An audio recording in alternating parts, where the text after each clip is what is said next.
Við ætlum að heyra hér lítið lag úr bókinni sem ég kynnti áðan, bókinni Árleysi Alda, ljóðabókinni eftir Bjarka Karlsson sem fékk verðlaun Tómasar Guðmundssonar.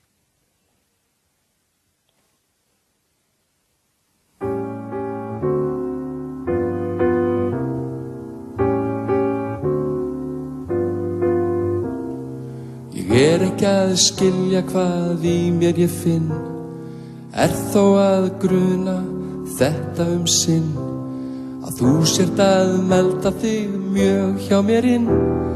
Mér að lítast á þig, saman við erum að taka loks tal, að trúa því naumast ég verað skal, og því að játa að ég á ei val. Ég að kunna við þig, ég að vera þér hjá, og vera að faðma þig hjala og kjá.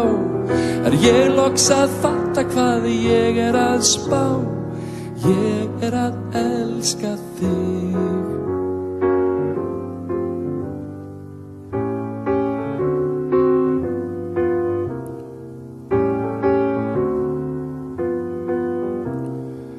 Já, eitthvað farið að fara af stað, að finna það ég, en veit ekki hvað. Þó ég mikið að meina það, að mig sé að langa í þig. Við erum að ganga gæfunar brú, goðin að við okkur saman nú. Við jarðarmenn ertu að játast mér frú, og ég að eiga þig. Ég að vera þér hjá, og vera að faðma þig hjala og kjá. Ég loks að fatta hvað ég að spá, ég að elska þig. Við erum að ganga ævinar braut, og erum að lifa í gleði og þraut. Við erum að líða aldanna skaut. Ég ekki að skilja við þig.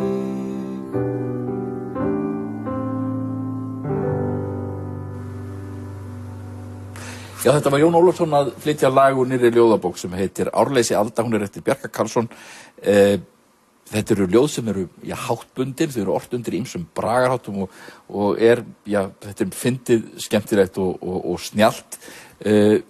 Bjarki Karlsson hérna hjá mér, höfundurinn. Þetta kvæði ég ekki að skilja ást í framvinduhorfi. Já, framvinduhorf svona það þegar maður segist vera að einhverju í staðinn fyrir að beygja sagnirnar. Ég að elska þig í staðinn fyrir ég að elska þig. Og hefur stundum verið kallað handboltahorfið, að þetta þótt svolítið algengt í máli handboltaþjálfara sem segja að við vorum ekki að spila vel í dag. Og þetta veitti mér svolítið innblástur til þess að gera þetta kvæði, og þá reyndi ég að velja þær sagnir sem að manni finnst kannski allra vonlausast að nota þetta horf með. Þetta svolítið ekkert góð íslenska? Nei, ekki til fyrirmyndar. Nei. Og ég veit að Jóni, vinur mínum, svolítið illa við að láta þetta heyrast frá sér því að hann mikill málvöndunarmaður. En ég hitt hann bara í mélabúðunum daginn og hann sagðist hafa séð hann textað hjá mér og vildi endilega segja mér lag við hann og sagðist hafa gert það, og ég var afskaplega upp með mér og hann að koma í þáttinn hér. Segðu mér, þú ert að yrkja, það ýmislegt í þessu, þú ert til dæmis að yrkja kvæðið Afi minn fór áunum rauð í, sem við þekkjum öll, en svona yrkja það í orðastað margra skálda. Já, ég raunverulega byrja á að nota bragarhætti og orðfæri Egil Skallagrímssonar og fer síðan í gegnum 20 skáld og enda á Megasi. Og þetta eiginlega einhvers konar háttatal, þannig að ég svona að sýna hvernig hættirnir virka, hvaða áhrif þeir hafa, ólíka áhrif þeir hafa, og auðvitað breytist frásögnin alltaf svolítið þegar hún færð inn í nýjan hátt og nýjan búning, þannig að þá lærum við svona smá saman eitthvað meira af áferðin á hestinum. Líti í dysjum líflaus bein lotin að þrekuðum hræjum, gerðu sér veislu vargur og hrafn veglega af úldnum tæjum, saman við bæði sykur og brauð, seint að þeim rétti vér hlæjum, því sagt að enn gangi afi minn aftur þar suður á bæjum. Já, hann er ég með hann Jón Helgason frend okkar í huga og áfanga hans. Já. En þetta bindur saman öll kvæðin í þessum flokki að það er eitthvað sem kom fyrir afa og rauð á ferðinni eftir sigrinum.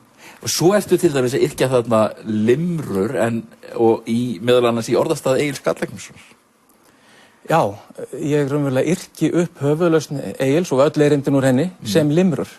Já, já. Og það er raunverulega álíka ósennilegt að Egill hefði ort limrur eins og hann hefði ort runhendu því að það er háttur sem kom fram löngu eftir hans dag og er svona kannski svolítið mikið hæpið að setja það svona inn í söguna. Þetta er eitthvað sem kom síðar til.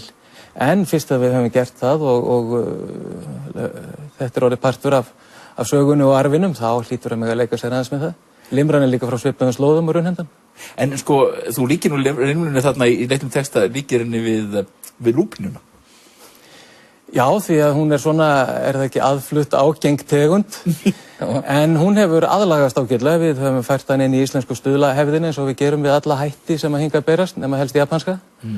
Og hún hefur náð miklum vinsældum og þannig hafa líka aðrir hættir komið inn í íslensku öldum áður, þannig að ég sé ekki að við þurfum neitt að vera amast við limrunni. Þetta er sem sagt allt í lagi að yrkja limrur. En þú ert í doktorsnámi í bragfræði, þannig að þú ert sprenglærður í bragarháttum. Já, ég verð það vonandi þegar upp er staðið. Já.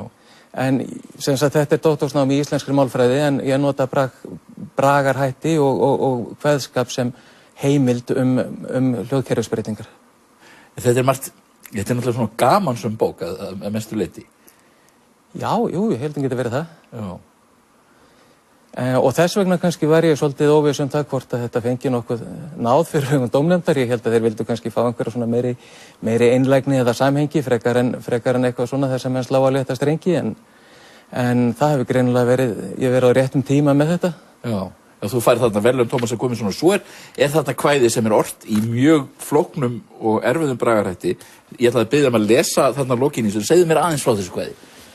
Já, ég kalli þetta þúsaldarhátt og er þar með í huga aldarhátt Hallgríms Péturssonar og þetta er mjög skemmtilegt að fást við þennan hátt vegna þess að eins og við þekkjum að því hefur verið haldið fram háttbundinn kveðskap að það sé erfitt að segja það sem manni virkilega býr í brjósti, hátturinn sé svo bindandi og yrki sig kannski meira minna sjálfur og það kom eitthvað allt annað út úr því en maður ætlaði sér. Já. Þetta er kannski svona andsvar módernista við því hvað þeim var illa tekið þegar þeir komu fram með atómkvæðin sín. Svo að mér fannst virkilega svona mikil áskorun í því að reyna við einmitt þennan hátt sem er ekki bara í mjög fastir hrynjandi heldur ríkulega innrímaður, upphaflega forngrískur háttur sem að latínumenn bættu innríminu við og Hallgrímur Pétursson síðan íslensku stuðlasetningu. Þannig að það er mjög mörgu sem þarf að hyggja í forminu, en ég vil samt geta náð að segja það sem ég þarf að segja, eitthvað sem skiptir máli. Þetta er langt kvæðið, þú yrkir hrunið og eftirmála þess. Já, Hallgrímur bar saman þjóðveldisöldina á sinn tíma, ég yrki sem sagt hrunið, það sem fyrir og eftir hrun. Og hef jafnmörg erindi, þetta eru 22. Fáum endan á kvæði. Já, ég ætla að fá að taka þessi 4 síðustu. Já. Þú óþólinn móði, aumingi góði við örbirðar dögun, roðinn er blóði raunana slóði við reyindóms ögun, úr lífeyri sjóði var leystur þinn gróði og lítt stóðar klögun, þó þjófarnir bjóði þér gjaldaþræll góði, greiðslu að lögun. Áhyggjur naga og olmast og gnaga í örbirðar drunga, þolandan plaga með þrýstingi maga og þembu í lunga, bændurnir kjaga og borgarar draga byrðina þunga, en þarf að vaga sem áður daga, öld var sturlunga. Töpuð er trúin og baráttan búin í byltingarflokki, velferðar brúin er brotin og fúin og brestir í stokki, þjóðin er lúin og framseld og flúin og flestir í sjokki, hrakin og snúin og hamingju rúin í helvítis fokki. Líkur nú kvæði og ljóðstafa þræði, því línurnar dökkvast. Þótt ég gegn stæði af þrumandi bræði, þá mun senn rökkvast. Hníga öll fræði hauður og græði, er himintungl slökkvast. Náfölva mæði, núllstillir gæði, og nú mun ég sökkvast. Heimsósama kvæði í þúsaldarhætti. Þakka þér fyrir, Bjarki.